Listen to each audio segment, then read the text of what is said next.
नमस्कार, स्वागत है आप सभी का हमारे खास शो पूछता है इंडिया में। अपने इस खास शो में आज हम आपको बताएंगे कि आखिर किस तरीके से गरीबी की मार झेल रहे पाकिस्तान में फल फूल रही दहशत की फैक्ट्री का क्या कुछ यहाँ पर सामने आ रही तस्वीर जैश के मोहम्मद की लेकर के जिस तरीके से जानकारी मिल रही है कि जैश ए मोहम्मद जो आका है मसूद अजहर, वो किस तरीके से एक के बाद एक बड़बोले बयान जो है वो दे रहे हैं। एक के बाद एक इस तरीके के जो बयान अजहर के सामने आ रहे हैं वो किस तरीके से पाकिस्तान को एक्सपोज कर रहे हैं। एक बार फिर से उसके बोल जो है बिगड़ते हुए नजर आ रहे हैं। मसूद अजहर ने दावा किया है कि वो दुनिया का सबसे रईस व्यक्ति है, उसके पास इतने पैसे हैं कि उसकी आतंक की फैक्ट्री लगातार चलती रहेगी, इसी तरीके से वो साजिश रचता रहेगा। अपने इस खास कार्यक्रम में हम आपको आगे तमाम जानकारियां देंगे, लेकिन उससे पहले आपको दिखाते हैं मसूद अजहर का वो ऑडियो क्लिप क्या कुछ कहता है, कैसे उसके जो बोल है वो बिगड़ते हैं। लेकिन याद रखना पैसा हमारे पास इतना है, इतना है, इतना है, इतना है, तुम गिन नहीं सकते। इसलिए कि हमारा पैसा हमने जमा कराया हुआ है एक बैंक में, उस बैंक का नाम है अल्लाह का बैंक। उस बैंक के दरवाजे पे लिखा है वलिल्लाहि खज़ाइनुस समावाति वल अर्ज़, यहाँ अल्लाह के खजाने रखे हैं, वो सारे हमारे हैं।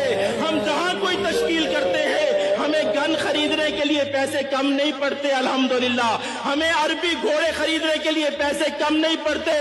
इतना पैसा है तुम गिन नहीं सकते। अपने पास नहीं रखते, गुम ना हो जाए, चोरी ना हो जाए, मालिक के पास रखे हुए हैं, जरूरत के वक्त उठा के ले आते हैं। जितने इल्जाम लगाने हैं लगा लो। दुनिया में एलोन मस्क से ज्यादा मालदार मैं हूं और मार्क जुकरबर्ग से ज्यादा मालदार मैं हूं। दुनिया का सबसे अरबपति आदमी मैं हूं, इसलिए कि मैंने जिहाद के लिए अपने रब से जो मांगा मेरे रब ने दिया है। दर्शकों, सुना आपने कैसे यहाँ पर मसूद अजहर है किस तरीके से बेअंदाज हो चुका है। हालांकि इंडिया डेली इस ऑडियो की पुष्टि नहीं करता। अब आइए आपको बताते हैं कि दिल्ली धमाकों से जैश ए मोहम्मद का आखिर संबंध क्या है, और अब क्योंकि ये ऑडियो वायरल हो रहा है लिहाजा अब इस नेटवर्क को खंगालना बेहद जरूरी भी हो जाता है। सुनिए।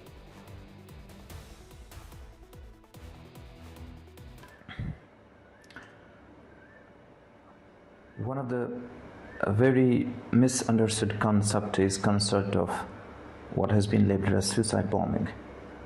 It is martyrdom operations, and it is being known in Islam. There are multiple contraindications, but there are multiple arguments that have been brought against it. Martyrdom operations.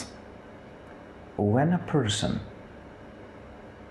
presumes that he is going for sure die at a particular place at a particular time,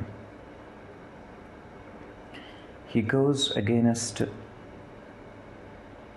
the presumption that a particular is going to die in a particular situation.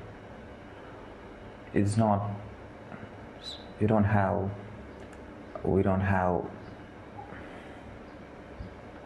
situation. तो सुना आपने कैसे उमर यहाँ पर अपना बयान दे रहा है और अपने मसूद अजहर को लेकर के जिस तरीके से जानकारी सामने आ रही है, और मसूद अजहर के बिगड़े बोल भी आपने सुने।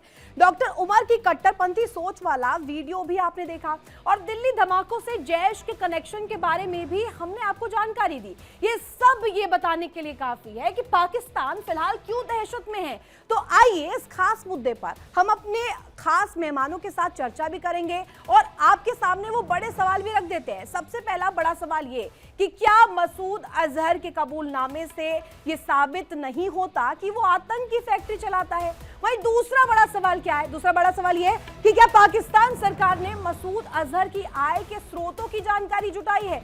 क्या इसको लेकर इन्वेस्टिगेट किया है? जो वो कह रहा है क्या ये सच है? क्या पाक अपनी जमीन पर चल रही आतंक की फैक्ट्री पर कोई कार्रवाई करेगा? ये तीसरा सबसे बड़ा सवाल इसलिए भी हो जाता है क्योंकि पाकिस्तान जिस तरीके से कहता आया है कि आतंक की फैक्ट्री से उसका ताल्लुकात नहीं है, हालांकि एक्सपोज हो चुका है तमाम मुद्दों पर, तमाम प्लेटफॉर्म्स पर उसे एक्सपोज किया जा चुका है और ये भी साबित हो चुका है कि पाकिस्तान जो है आतंकियों का सरपरस्त रहता है। आतंकियों को पालने पोषने में, उसको बड़ा करने में, उसे और ज्यादा फैलाने में पाकिस्तान सबसे अव्वल है। और हमारे साथ जो गेस्ट जुड़ेंगे उनसे ये भी जानेंगे कि आखिर किस तरीके से ये जो गीदड़ भभकी एक तरह से कहिए जैश की सामने आती है वो किस तरीके से इफेक्ट करता है और ग्लोबल फ्रंट पर मैसेज किया जा रहा है।